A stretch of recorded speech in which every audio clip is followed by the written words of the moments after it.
In this video, we'll look at moving items between locations.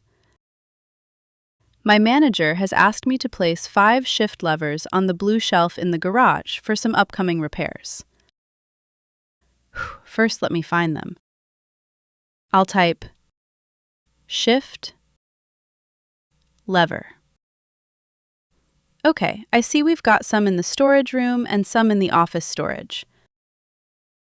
I've been meaning to make some more room in the office storage, so I'll take them from there.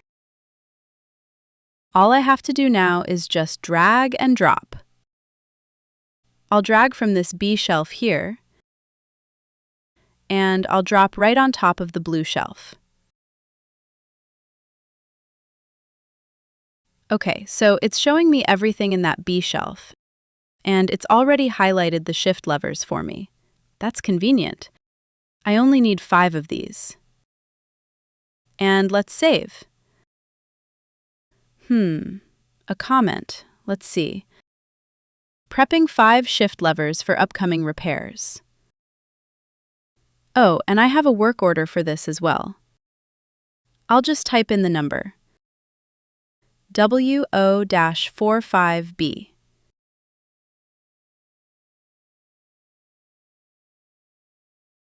Okay, so there's the 5 shift levers on the blue shelf. Excellent. What's next?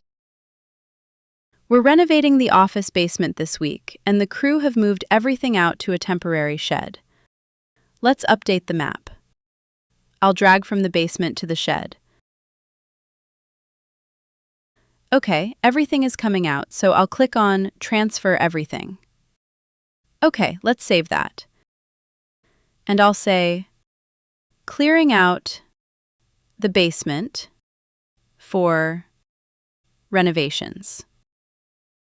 There we go.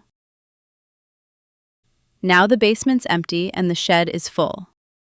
Nice. Okay, one more thing. I just found out that over here in the A1 bin, the brake hose kits and the filters should not be there. We're supposed to be storing those on the back shelf. No problem. I'll just drag from A1 to the left side of the back shelf. And I'll just drag all the kits and all the filters. And I will save. What should I say? Returning items to correct storage location. Nice. There they are. And like always, my work will show up on the reports with all my comments. Follow me to the next video, and I'll show you how to check items out of inventory when you use them.